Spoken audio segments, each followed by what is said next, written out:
Super hard Brexit, how UK plan to blow up the Channel Tunnel with a nuclear bomb. Civil servants acknowledged the atomic bomb plan could convert the tunnel into a mortar firing nuclear explosives into Kent and Calais, but reasoned it would be 100% effective at destroying our only physical link with France. It wasn't the first, or last, time that Channel Tunnel plans showed how Britain's relationship with the rest of Europe has rarely been straightforward. Fear not, there is a plan. After all, the talk about Brexit means Brexit, hard Brexit, soft Brexit, red, white and blue Brexit, and now the triggering of Article 50, some might have been forgiven for wondering whether the British government had a plan, any plan, for Brexit. What exactly is the government hoping to achieve from negotiations that have begun with Theresa May making veiled threats about withdrawing security cooperation? And, if after such a promising start things turned horribly sour, what are we going to do if our relationship with the rest of Europe breaks down irretrievably? In fact, forget May, Brexit Minister David Davis and our, trusty Foreign Secretary Boris Johnson, has any British government, ever, made any plans for a total break with Europe? Well, it turns out they have. In once secret files, now tucked away in the National Archives at Kew, The Independent has discovered the outlines of a cunning plan drawn up by a succession of far-sighted civil servants and senior military officers, for a very hard Brexit. It involves the option of blowing up the Channel Tunnel with the nuclear bomb, and not telling the French what we are up to. There would, Ministry of Defence civil servants reasoned, be a certain amount of collateral damage to Kent, and less problematically to Calais. But an atomic bomb would be 100% effective at ensuring a totally irreversible total collapse, rupture, of, tunnel and seabed to cause total flooding and complete collapse of part of tunnel. The main worry appears to have been the cost. And keeping the plan secret from the French. Because these were different times. The plan to sever our physical link with Europe was being made before the tunnel was built, at a time when it was feared that the barbarians at the gates of Calais, to use one civil servant's phrase, would not be hordes of immigrants, but an invading Soviet army. Rather than making threats about security and leaving, we were trying to reassure everyone of our friendly intentions and join, and remain in, the European community. Hence those who drafted a letter from the Ministry of Defence to the Ministry of Transport in March 1969 advised that explosive demolition ideas should be covert and classified not less than secret UK eyes only. Because, they argued, would it really be acceptable for overt preparations to be made to destroy our only link with France and the remainder of the continent, when the UK is endeavouring to become a member of the common market and to convince continental Europe that we have shed forever our island-mindedness? Perhaps they should have known the bit about shedding forever our island-mindedness was a bit of a forlorn hope. After all, the history of British thinking about the Channel Tunnel tends to read a lot like a singular demonstration of island-mindedness. From 1802 and Napoleon onwards, it is littered with fears about an island nation losing her ancient moat defensive. If we weren't immediately invaded, England's splendid isolation would be corrupted by visiting foreigners with their foreign ways flooding and via the mirksome, ugly bore, its roof festooned with seaweed. We would become abject landlubbers, a disastrous reduction in national moral fibre being occasioned by a lack of exposure to the character-building ordeal of seasickness. For as subscribers to The Spectator magazine protested when it was proposed that a tunnel might replace ferry crossings in 1929, we Britons must be said dogs not earthworms. If a Britisher has not the grit to face 1 hour at sea, is he fit to belong to our island heritage? If nothing else, perhaps, it is a reminder, albeit not necessarily needed right now, that our island heritage has produced a relationship with Europe that has, shall we say, rarely been straightforward. As demonstrated after Britain got the atomic bomb in 1952. It seems we didn't waste too much time in considering how best to use our new weapon to destroy any link with Europe. The first reference found in the secret files to destruction using a nuclear bomb comes in November 1959, when a Channel Tunnel building project was being proposed and the Ministry of Defence advised, nuclear weapon development has rendered the proposed tunnel vulnerable throughout its length. Conversely, the tunnel could be totally destroyed for defensive purposes if necessary. Conventional explosives, you see, just weren't destructive enough. The problem here, explained MOD official Michael Legg in February 1974, is that according to Channel Tunnel Group engineers, the tunnel would be virtually unscathed by an explosion of very great magnitude since the force of the explosion would be dissipated along the tunnel. Pre-chambering above the roof of the tunnel, he added, would make it possible to cause rockfalls which would block the tunnel, but such blockages could be removed in a few days. By contrast, as made clear in an options paper which started at cut-off power and got progressively more destructive, Option 14, total collapse caused by explosion using atomic demolition munitions, would be 100% effective at producing irreversible blockage. There were drawbacks, admitted Mr. Legg. The atomic bomb plan could convert the Channel Tunnel into a 30-mile-long mortar firing nuclear explosives out of both ends. An atomic explosion in the tunnel, explained Mr. Legg to officials including a representative of the Secret Service, could have a mortar effect and cause widespread damage at the portals of the tunnel and in the surrounding area. The words civilian casualties do not appear in the minutes for that January 1974 meeting, but on the copy of the agenda that survives in the National Archives, someone has scribbled, "What about collateral damage?" Mr. Legg also appeared most concerned about the issue of cost. In a February 1974 briefing paper he warned, "I am not sure if we possess an appropriate weapon, and if we could produce one at acceptable cost." And, he wondered, could such extravagant expenditure on an anti-Channel Tunnel nuclear bomb really be justified, given that if the tanks of the Communist Warsaw Pact got as far as Calais, it was pretty much game over anyway. Frankly, wrote Mr. Legg, if we ever reach a situation where Warsaw Pact conventional forces reach Calais without a strategic nuclear exchange having occurred, then I think the Channel Tunnel will be an irrelevance. Warsaw Pact air and maritime superiority should by then be adequate for invasion by other means. I am putting down a marker that we, the MOD, may eventually be asked to meet any extra cost incurred during construction. At least everyone was agreed that we shouldn't tell the French.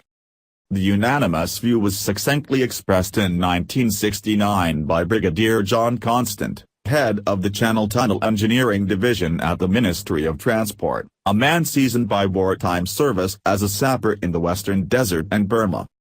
My proposal is that the Anglo-French requirement will not include any built-in demolition arrangements, but that a nominated representative of MOD be appointed to examine our plans in secret.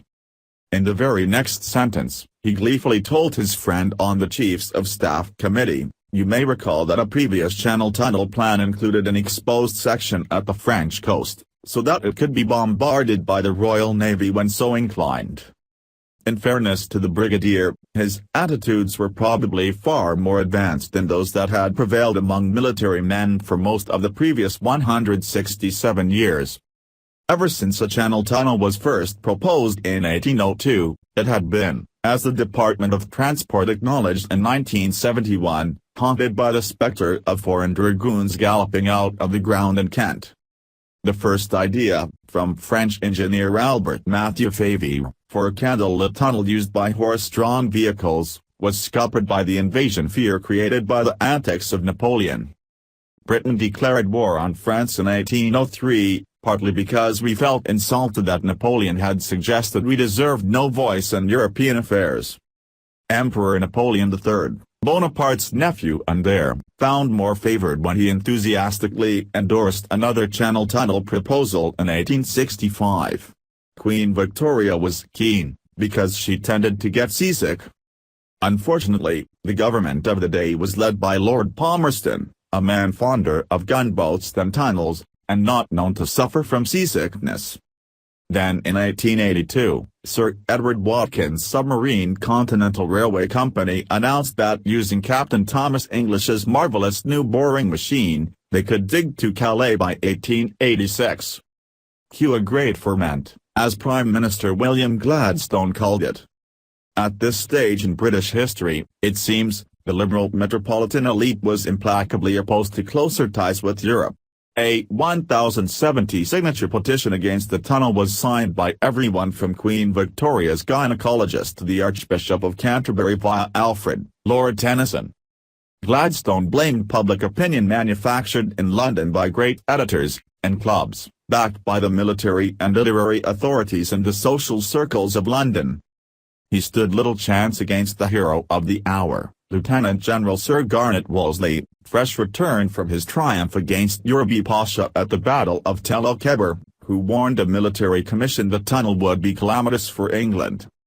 The French or whoever held Calais could by a coup de main seize our end of the tunnel, he wrote.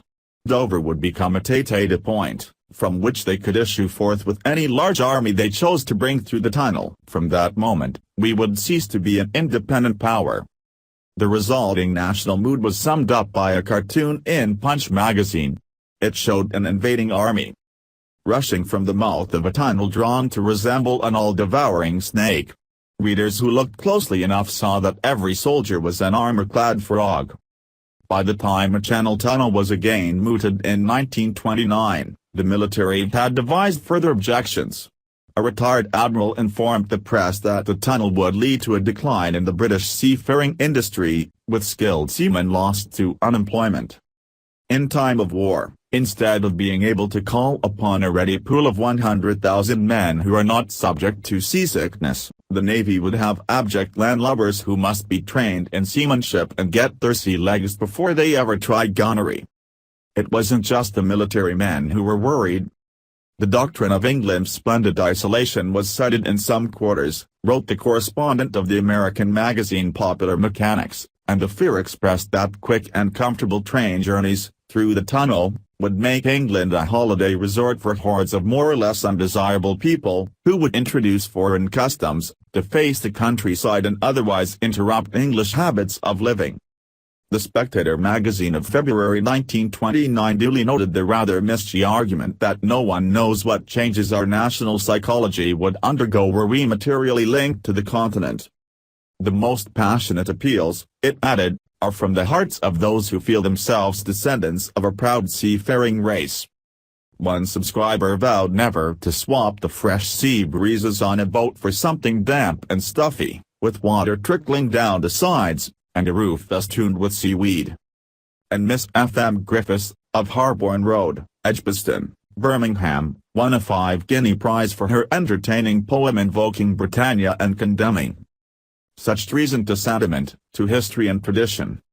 Consider the impossible position of the wandering patriot. Can his heart within him burn as his footsteps homeward turn, through a darksome, murksome, irksome, ugly bore?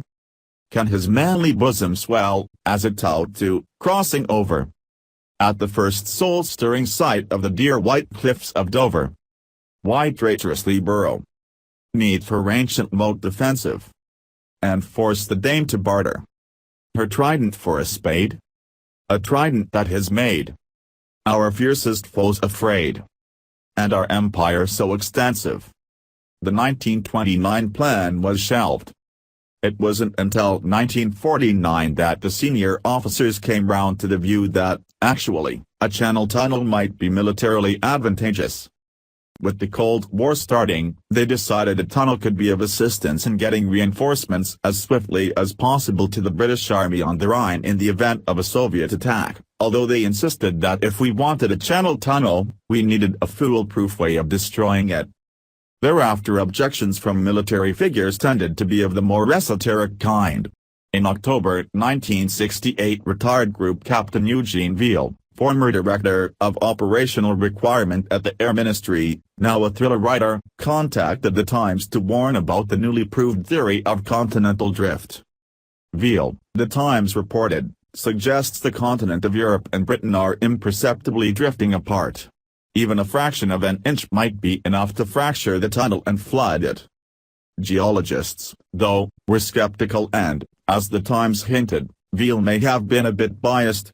He has disliked tunnels ever since being stuck in the Simplon, between Switzerland and Italy, in the dark with a carload of frightened children. The atomic bomb plan, though, got overtaken by events. In January 1975, Harold Wilson's Environment Secretary Anthony Crosland announced that the government was shelving the Channel Tunnel project because of its high cost. With the 1975 EU referendum just months away, the Labour minister was immediately accused by an enthusiastic pro-European, the Conservative MP and later Thatcher minister Paul Channon, of a decision that has been maliciously taken by the anti-Europeans and left-wing in the government. By that point, it seems the desire for 100% destruction offered by an atomic bomb had lost up to anxieties about unintentionally firing a nuclear mortar into Kent, at vast expense. And possibly his final word on the matter, in a letter of June 1974 to the Department of the Environment, Mr. Legg of the MOD expresses the preliminary view that long-term tunnel destruction might best be accomplished by less explosive methods, creating blockages by head-on train crashes or flooding by pumps or inbuilt scuttling devices. But if the more ardent Brexiteer should feel any disappointment about the extinction of plans to nuke the Channel Tunnel, they can at least take comfort in the thought that the flooding plan had the perfect patriotic pedigree. As the flooding idea gained favour in Whitehall in the 1970s, MOD officials passed each other a copy of the secret note written in June 1914 by the First Lord of the Admiralty. WSC, the officials told each other admiringly, was only 60 years ahead of his time. Because in June 1914, Winston Churchill, First Lord of the Admiralty, had advised, means of flooding the tunnel should be provided. The mouth of the tunnel should be at sea, he added, with the final connection to the shore being via rail bridge, complete with the drawbridge in one of its spans. In strained relations, or on any sign of danger, the lifting of the drawbridge would afford absolute security, and the flooding of the tunnel could be considered at leisure. And if by treachery the drawbridge was rendered inoperative, the guns of a single small cruiser could break down the bridge and absolutely prevent the passage of trains or troops by night and day. So now we know, if Article 50 negotiations fail, if Brexit must be hard, we can do it Winston's way, with a raised drawbridge, a flooded tunnel and the perfect moat defensive. After all, with the will of the people so strongly expressed by the Brexit vote, who can quibble about a few structural modifications to the tunnel that opened in 1994? Asked whether the building of the current Channel Tunnel involved plans for disabling it in the event of an invasion, a Eurotunnel spokesman said, "There has always been a military aspect to it, but I cannot give any further insight into what plans may or may not exist." The Ministry of Defense was contacted for comment. When the Independent asked whether current options included a nuclear bomb, the response was prolonged laughter. It seemed genuine. Genuine.